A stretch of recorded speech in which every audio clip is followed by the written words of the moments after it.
Mga kasaysayan ni Tuyang Ermitanya. Ako si Tuyang Ermitanya. Nagapuyo ako sa isa ka kuiba. Siling nila, aswang ako. Pero hindi ina matuod. Siling pagin sang iban. Buang ako. Pero layo pagin ina sa batad. Ako, isa lang ka normal nga tinuga, nga maluyagon mag-isahanon, permi. Hindi ako maluyagon magtanaw sang TV. Wala ako siyang huyog sa sugal, abo man sa politika. Pero nagapamatigid ako sang mga balita, kag drama sang Bumbu Radyo. Madamo man ako sang nahibalan nga istorya. Kinaraan man ukon moderno.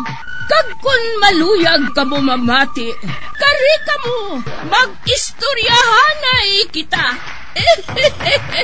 Mga kasaysayan ni Tuyang Ermitanya. Insulat ni Elizabeth Batiduan Navarro. Mga kasaysayan ni Tuyang Ermitanya.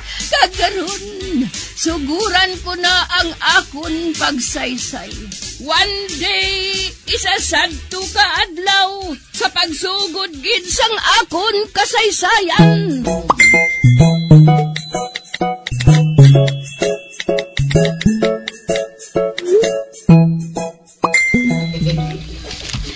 Kap!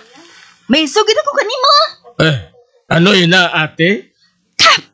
Suno sa ako nabatian? Sa dason nga eleksyon. Si Uloy ang mabunggo kanimo.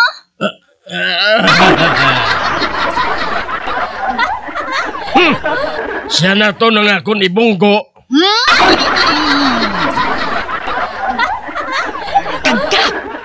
Suno kay Uloy. Hindi karon ka na makatapos kang imo term bilang kapitan. Hay pa-recall na ikaw.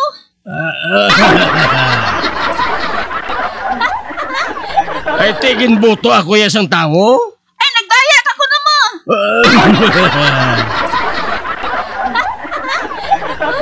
Kagkap! Duro ka ko nung ginbuhat na hindi bayad. Duro ka ko na kang ginpalapaw.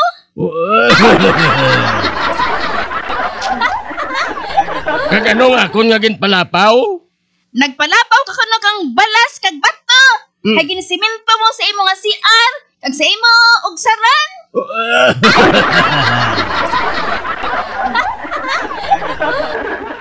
Amoran kap!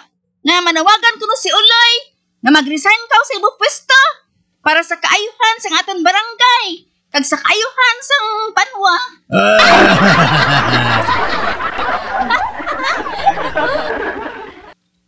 Sino siya nga magpanawagan kag magdikta sa akon? Hindi gani siya makadikta sa iya bata nga kawata na. Pagdapos, nagaduso po sang droga.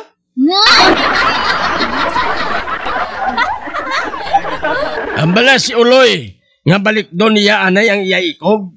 Ugaling magsaway sa iban. Kang hindi lang man kap! Duro ka ko na, kirida!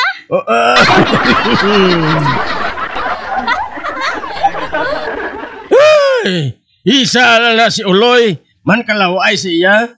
Ano pa, wala sang chicks nga mapatol siya?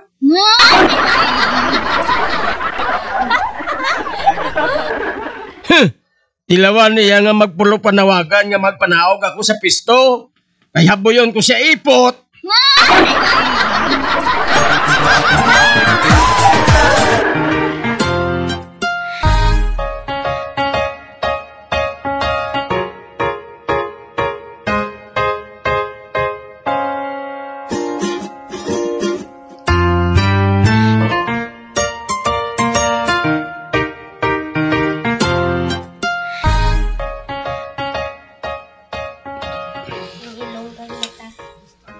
Nga daw ka kay Pas.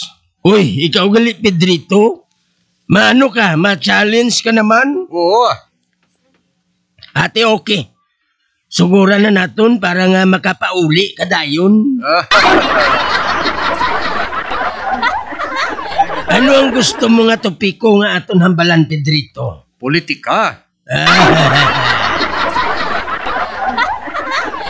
Ate, sige. politika Pamati, paano mangin kwalipikadong isa ka tao para nga mangin presidente? Ay, hapos. Una, dapat mangin Pilipino siya. Correct.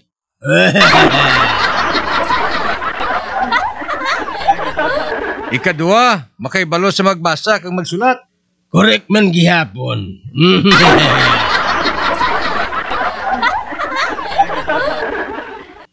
Kag-ibutang naton sa record, Pedrito. Nga makaibalo man ako magbasa kag magsulat, gani pwede man ako nga makapadalagan bilang presidente, bisan bakiro lang ako, ha? Hindi niya pwede kakaipas. Kag nga hindi pwede. Bakiro ka lang niya.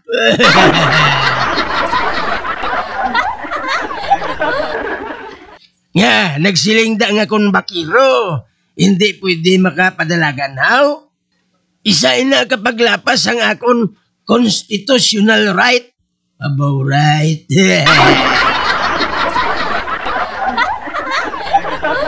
Kag Pedrito, pwede kasi na nga ralihan sang human right.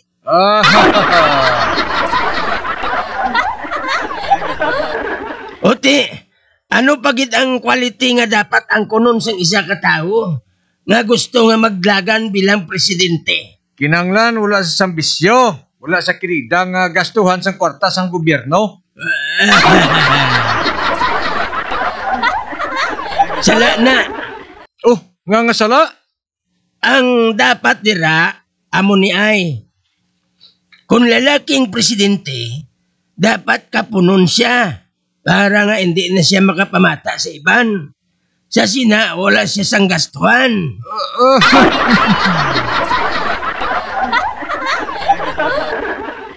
Kag kung babae naman ang presidente, dapat nga nakatapos na sa sang iya minupos. Kag ang importante sa tanan, Pedrito, inang mapadalagan presidente, wala sang madamo nga paryente.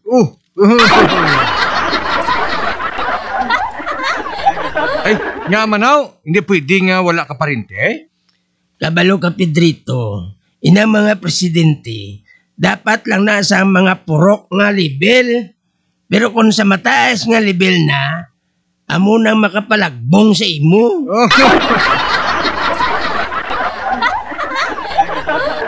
Uy nga manaw, may gani kung damo ka parinte. Para damo man na mabuto sa imo O gani. Ang lain lang kay kinanglan natagan mo sila sang pwesto sa gobyerno. Kinanglan buhaton mo sila nga ambasador sa Paris, sa State, sa Singapore. Ano pagid ang kategorya nga dapat magpresidente sa Pilipinas? Amo ni ay, dapat ang presidente inang tao nga may maayos ang lawas, inang maalam, kag natawo nga ilo. Wala siya sang pamilya, wala siya sang utod, wala sa mga pakaisa, kag wala sila reliyon.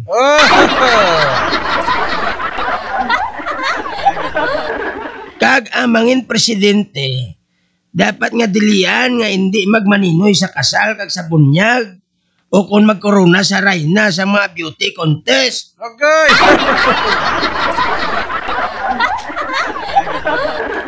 Swelduhan tang presidente sang 10% sang national budget kada tuig.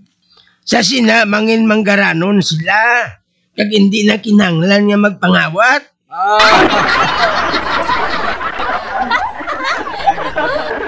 Pagkatapos ang iya termino, palayason siya kag hindi na pagpabalikon sa Pilipinas.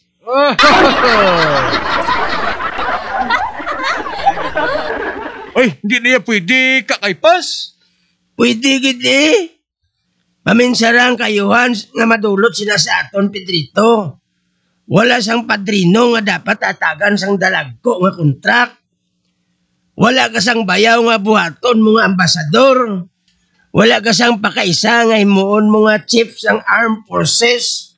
Kag wala ka sang utod nga madupa-dupa sa kongreso. Wala ka sang bata nga pangapinan kung makasala kag makadispalko.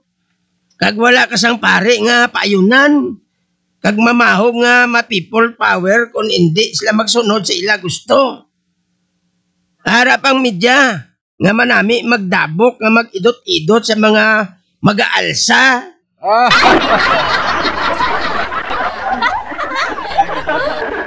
Ay, hindi na yan pwedeng kinhambal mo kakaypas. Wala sang tao yan nga, wala ka parinte. Gusto ka, Pedrito. Hindi ka Pinoy kung wala ka paryente mo. Correct.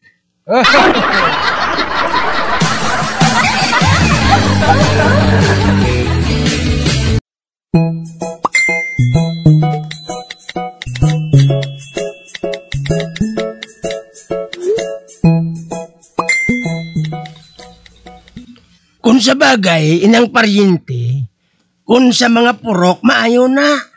Kaya nga, sa paryente mo lang ikaw makahulang bugas mo. Ang paryente mo lang ang makabulit kung may bata ka nga dalgon sa ospital.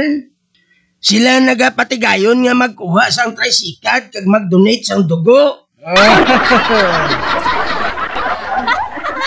Sila nang mainakob sa imo kung ginakastigo ka sang imo bana.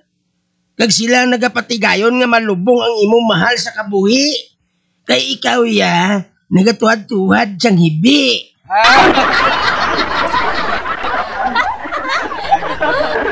Ang parinti mo lang ang makapatigayon sa imo obra, bisan basurero lang ay. Sila man ang makabulig sa imo nga makatrabaho ka. Bisan piyon ka lang sang panday.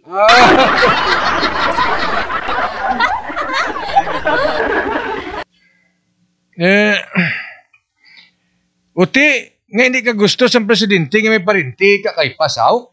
Sana siling ko na. Inang parinti, maayo lang na. Kung sa mga pampurok nga paginawi. Apang kung mataas na nga pwesto, sila man na iyang mabutong sa imo panaog.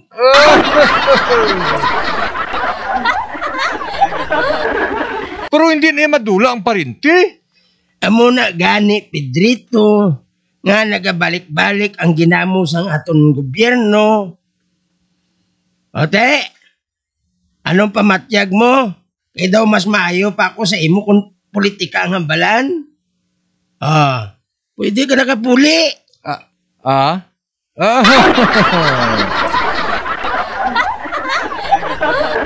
Ate, sige, malakat na ko. Ano ka man di? Animal. Animal gid. Pero gusto mo ng bakiro nga to? Pero daw sa hindi man gusto? Pwede sa kuno yung makadalagan sa pagka-presidente. Man makibalo siya magsulat kag magbasa mo. Bisan bakiro lang siya.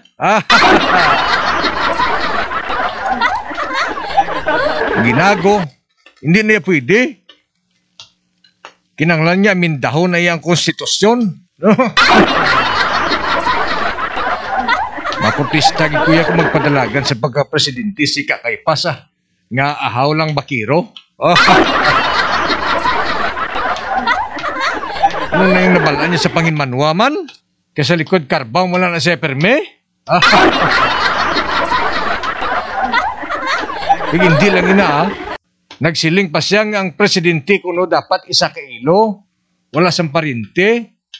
Ay, pwede ba ina? Wala sang tao nga naglitik lang sa kawayan, no? Kada tao yan may parinte ginaya. Kaya nagadamo pag na nagapalapit sa imo kang magsiling nga parinte mo sila kung magmaayo ang kabuhi mo.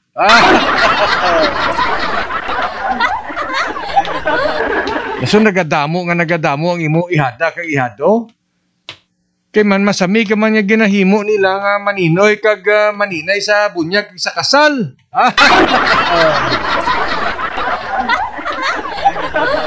Nasunda mo pang nagaregalo manok ngayon og bulang. Kagdamo amay nga nagaidot-idot sang ila bata nga dalaga sa imo.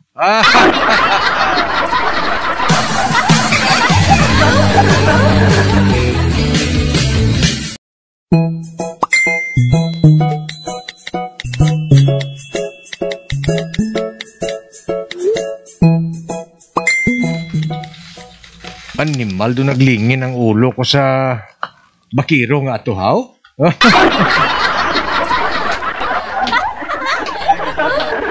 Pero sige lang, dingkin makadtuman. Manog abogado na kuya, ikaw ya bakiro ka man Japon. In the long run, Pedrito will win.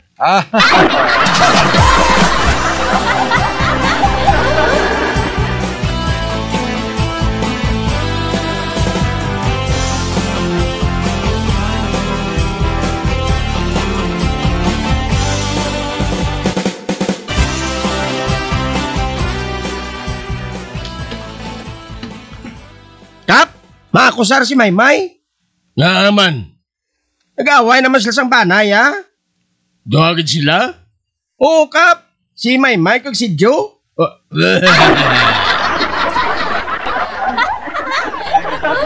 Sige. Pasudlan na lang sila. Hoy! Dali na mo, de!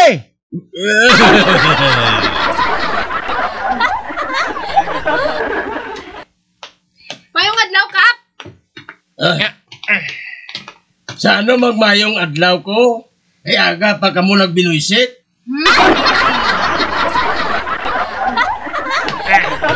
Si Jo, big Kap mo.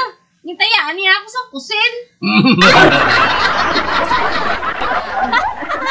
Matuon na, Jo? Gintayaan mo sang pusil si Maymay? Oo, Kap. Nga ang gintayaan mo sang pusil ang asawa mo? Ano kay ginkumos niya ang akon armas, Kap?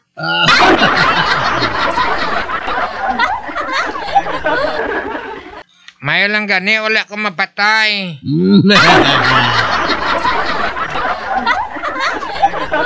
Patuod ba lang agin kumos mong armas ni Joe Maymay?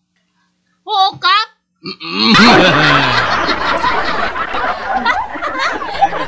Nga agin kumos mo? Ano, bikigilat na niya ako sa iyat tolo?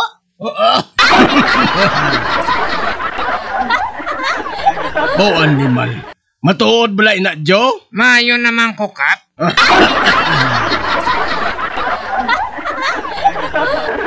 Joe, abi hindi pagtaya isang pusil ang asawa mo, ha? Lain nga pusil ang itaya mo.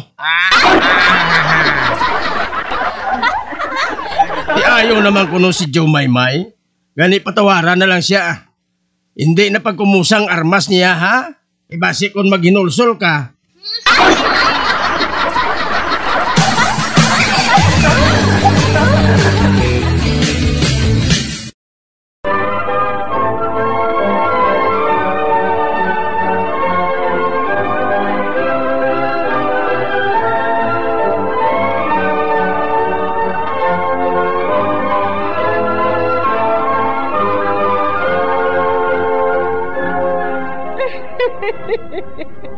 Hasta na lang dira ang akong pagsaysay. Tugtugwas, makitaay naman kita. Mabuhay kita tanan.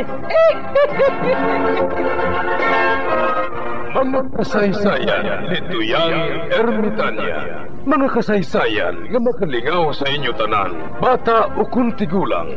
Mga kasaysayan ni Tuyang Ermitanya. Insulat ni Elizabeth Batiduan Navarro. Mga kasaysayan ni Tuyang Ermitanya. Bombo Radio, ang tinanghal na Best AM Station sa Golden Dove Awards. Best AM radio station, Bombo Radio Philippines. Bombo Radio Philippines. Patuloy na #1 sa drama. Fast Radio! Bombo!